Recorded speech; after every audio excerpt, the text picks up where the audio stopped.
materi ini. Saya mulai dengan the customer journey, perjalanan seorang customer atau seorang pembeli barang. Bahasanya seperti itu ya, barang atau jasa.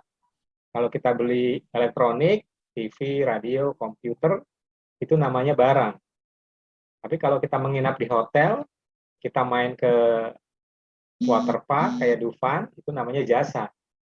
Kita terus misalnya ikut naik Grab gitu lah, ditumpangi Grab, itu juga jasa. Jadi customer adalah pembeli barang dan pengguna jasa. Namanya customer. Selamat bergabung Pak Ibnu ya. Iya Pak. Ya, kita kali ini kuliah mengenai sales dan marketing. Nah, slide kita yang pertama yaitu mengenai perjalanan seorang customer. Jadi di situ dijelaskan how informed consumers make purchasing decision. Jadi seorang konsumen, kita semua ini sebenarnya konsumen yang ada di kuliah ini adalah konsumen semua. Kita akan memutuskan membeli barang tergantung informasi yang kita terima. Semakin jelas informasinya akan semakin mudah dalam mengambil keputusan dalam pembelian barang atau jasa. Di rumah kita banyak sekali produk-produk mulai dari kamar mandi, dapur, ruang tamu, itu isinya adalah barang-barang yang kita konsumen semua. Termasuk pada saat kita mau berekreasi, kemudian mau menggunakan transportasi, jadi kita di sini adalah semua konsumen. Nah, perjalanan kita mengambil keputusan untuk menjadi konsumen, baik barang atau jasa, kita mulai dari mana? Nah, ini saya contohkan, di situ di ilustrasinya, bentar ya, saya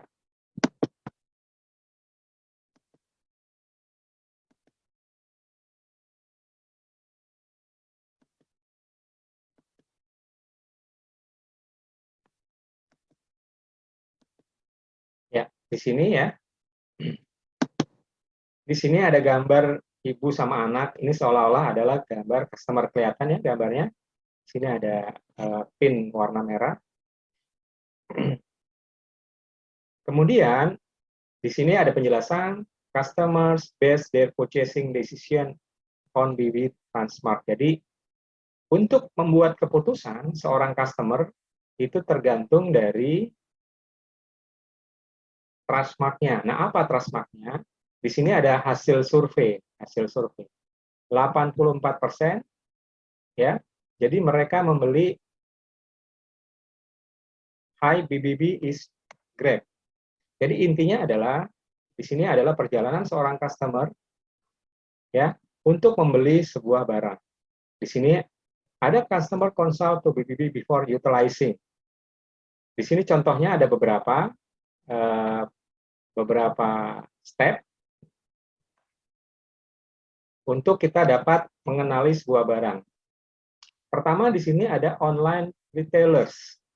Jadi kita tahu saat kita membeli barang, kita bisa melalui online seperti Tokopedia, kemudian Bukalapak, itu adalah online retailers. Kemudian ada di bawahnya, jadi kita membeli barang dari online retailers.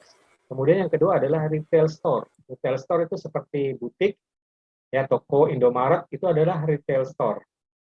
Kemudian di sini auto dropship, nah ini yang lagi ngetop biasanya, bisnis dropship.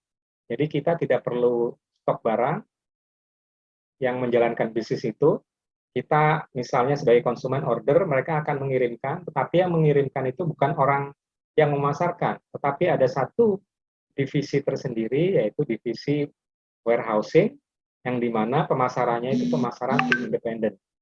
Kemudian di sini ada travel service, ada medical care, ini contoh-contoh adalah produk ya, travel service, yaitu perjalanan transportasi, kemudian ada medical, obat-obatan, kemudian healthcare, produk kesehatan, kemudian ada dan lain-lain, salon, seterusnya, finansial, kontraktor. Ini adalah produk-produk yang akan dibeli oleh si konsumen tadi ya, customer. Nah, apa saja yang menjadi keputusan seorang konsumen untuk memutuskan membeli ini? Ya, Jadi yang pertama, ada 5 aspek membuat seseorang memutuskan untuk membeli. Yang pertama adalah honestly, yaitu kejujuran. Kejujuran dari siapa? Kejujuran dari produsen. Misalnya, saya contohkan handphone. Handphone dijelaskan di situ features-nya, features produknya, RAM-nya 2 GB misalnya. Tetapi pada saat konsumen cek, ternyata sebenarnya tidak sampai segitu RAM-nya. Nah, itu kan tidak jujur si konsumen.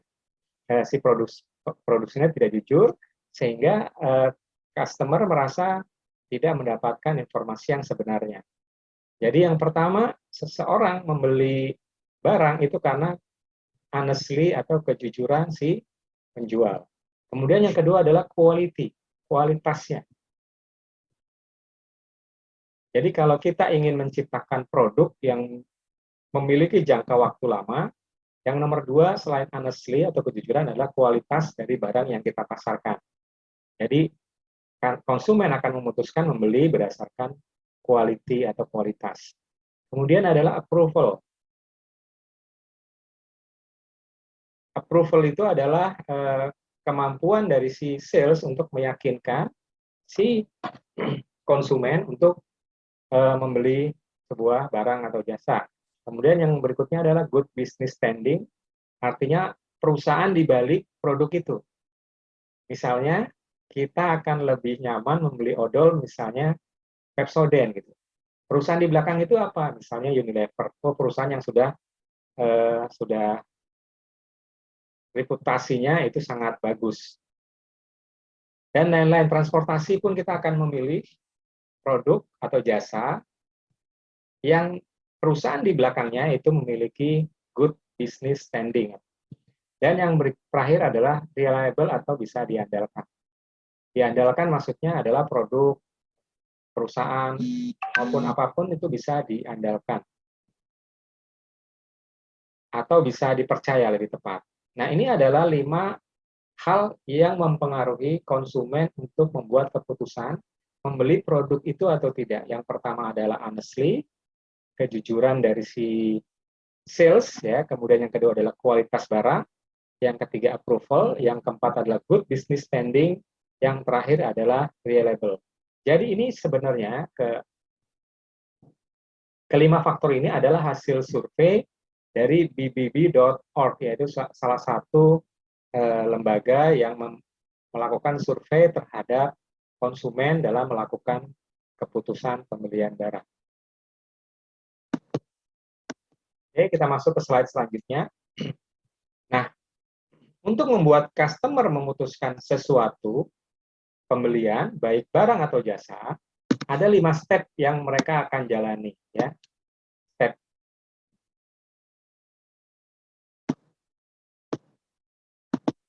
Step yang pertama itu aware, artinya kita menyadari bahwa kita ada barang yang kita butuhkan, ya. Kemudian yang kedua adalah appeal, merasa memiliki hasrat untuk membeli. Yang ketiga, bertanya. Jadi kalau kita sebelum membeli akan bertanya-tanya dulu.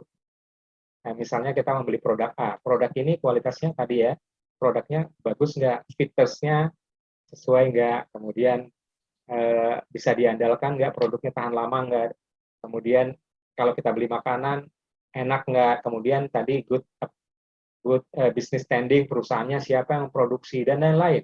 Jadi yang pertama kita butuh air mineral misalnya, kemudian kita ingin membeli. Nah, sebelum membeli kan banyak merek air mineral, ada merek A, B, C, D.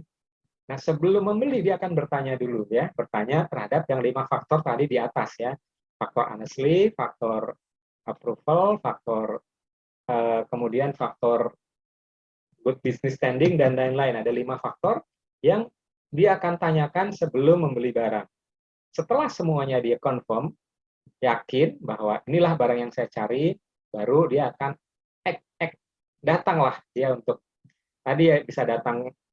Jadi itu adalah tindakan untuk membeli barang. Jadi tadi dicontohkan ada yang via online retailers, ada yang mungkin pakai gadgetnya, dia pesan, oh ini ternyata dijual di online, Ada yang langsung ke toko tadi, ada yang retail yang offline tadi seperti langsung ke retail yang toko-toko langsung, dan seterusnya. Ya, ada beberapa cara untuk membeli barang. Nah, sekarang di zamannya digital, retailers yang langsung sekarang sudah mulai ditinggalkan dan sekarang beralih ke online retailers. Itulah yang paling tinggi saat ini tingkat purchasing atau tingkat penjualannya. Kita tahu belum lama Giant tutup karena Giant memasarkan dengan cara tradisional. Kemudian kita dengar lagi Bank BNI, teman-teman kalau browsing nanti Bank BNI menutup beberapa puluh cabangnya karena konsumen sudah beralih perilaku untuk melakukan transaksi perbankan tidak lagi ke kantor cabang online, tapi dia cukup pakai jari aja, sudah ada online banking, ada internet banking, dan sebagainya. Dan terakhir, step yang kelima, customer akan menjadi advokat. Jadi ini adalah 5 step perjalanan customer path. Ya, kita semua di sini sebagai customer. Sebelum kita memutuskan membeli handphone misalnya, kita akan aware dulu handphone apa yang kita cari. Misalnya mereknya A, tentu disesuaikan dengan budget kita. Kemudian kita pengen berhasrat ingin membeli handphone. Kemudian kita akan bertanya speknya, kualitasnya, dan sebagainya. Kemudian kita mengambil acting untuk membeli. Dan yang terakhir advokat. Advokat itu maksudnya setelah kita mengambil action pembelian barang, maka kalau kita merasa puas dengan barang atau jasa tersebut, secara tidak langsung, secara tidak sengaja, kita akan menceritakan kepada teman, oh saya barusan beli handphone, kameranya bagus loh, mereknya ini, bla bla bla bla bla, dan seterusnya. Secara tidak sengaja orang itu sudah menjadi marketingnya produk tersebut, atau kita sebut sebagai word of mouth, mulut, ya, iklan yang secara gratis oleh konsumen secara tidak sengaja. Nah, itu disebut sebagai customer advocate. Jadi kita dengan sukarela tidak dibayar oleh perusahaan tersebut untuk mempromosikan barang yang dibeli. Karena apa? Karena konsumen itu merasa puas dengan barang yang dibeli. Apapun barang yang dibeli, secara tidak langsung customer akan menjadi advokat dari produk tersebut. Nah, tadi kita di depan sudah berbicara mengenai 5 langkah dalam mengambil keputusan. Kemudian kita berbicara mengenai step customer path, mulai dari aware sampai dengan advokat. Nah, kita berbicara lebih detail lagi mengenai bagaimana seseorang akan menjadi advokat. Jadi kalau teman-teman membuka bisnis, kita kuliah kewirausahaan ya, harapannya kan teman-teman punya keberanian untuk berbisnis gitu ya. Jadi, ini adalah hierarchy of advocate need. Jadi, step-step atau hierarki untuk seseorang menjadi seorang advokat.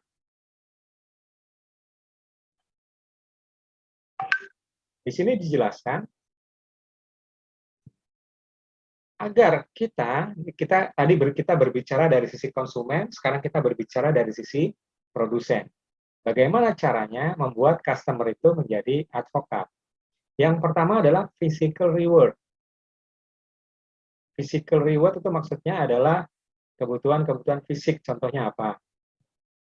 Ada gift card and swag. Jadi maksudnya adalah kalau kita berbelanja di toko Indomaret, itu kan suka ada dapat stiker, dapat potongan harga, dapat fisik reward, mungkin dapat hadiah. Dan secara tidak langsung kita akan menjadi advokat dari produk atau tersebut. Oh, coba deh berbicara belanja deh di Indomaret misalnya, dapat stiker. Nah, itu secara tidak langsung kita akan menjadi advokat. Jadi untuk menjadikan customer advokat, karena semakin banyak customer advokat, biaya promosi kita akan lebih murah. Karena secara tidak langsung dipromosikan oleh orang-orang yang puas dengan produk kita tanpa biaya. Jadi yang pertama, caranya membuat customer menjadi advokat produk kita, yang pertama adalah memberikan physical reward. Reward yang berbentuk fisik, berbentuk hadiah, di voucher, dan sebagainya. Kemudian yang kedua adalah recognition. Nah, recognition ini unik, jadi harus ada pendekatan pribadi. kadang-kadang kita sebagai konsumen suka mendapat ucapan ulang tahun dari produsen tertentu. Selamat ulang tahun, terutama untuk produk-produk yang spesial. Misalnya apa? Produk minyak wangi yang tinggi, produk jam tangan yang harganya mahal, konsumen mobil atau bengkel mobil, bengkel motor dan seterusnya. Jadi dia melakukan pendekatan secara pribadi. Cuma sekedar ucapkan terima kasih, happy birthday, kemudian hal-hal pribadi yang lain. Jadi untuk menciptakan semakin banyak customer advocate, langkah yang pertama adalah physical reward, langkah yang kedua adalah recognition. Kita memberikan penghargaan kepada customer kita. Kemudian yang ketiga adalah empowerment. Jadi pertama physical reward, kedua recognition, yang ketiga adalah empowerment. Empowerment itu adalah memberdayakan para customer kita untuk bisa mempromosikan lebih dahsyat dibandingkan sebelumnya. Caranya bagaimana? Dengan memberikan feedback opinions. Kalau kita belanja itu sering ada ini testimoni kan? Itu sebenarnya feedback opinion. Dan orang akan lebih percaya kepada testimoni dibandingkan iklan. Iklan yang bayarnya mahal, yang megah gitu, yang eksklusif dan sebagainya, itu kalah sama testimoni. Misalnya dia menjual sampo gitu ya, produk sampo. Oh, saya setelah pakai sampo ini rambut saya lebih mengkilat, lebih subur, lebih hitam dan seterusnya. Dan itu disebarluaskan di media sosial atau di iklan-iklan juga, misalnya di televisi. Ada salah satu pengakuan dari orang yang pakai produk, dan itu akan lebih mudah dipercaya oleh calon konsumen untuk membeli produk tersebut. Jadi yang ketiga adalah empowerment. Yang keempat adalah VIP experience, jadi pengalaman yang sangat spesial. Misalnya, kalau teman-teman buka rekening bank, itu suka ada pelanggan prioritas ya. Nasabah prioritas. Nasabah prioritas itu masing-masing bank berbeda. Jadi ada yang minimal buka rekeningnya 1 miliar, itu masuk rekening prioritas. Ada yang mungkin sekian, M, dan seterusnya. Ada jadi premium membership. Kalau teman-teman pernah naik pesawat Garuda, itu ada eksklusif member dari Garuda Airlines.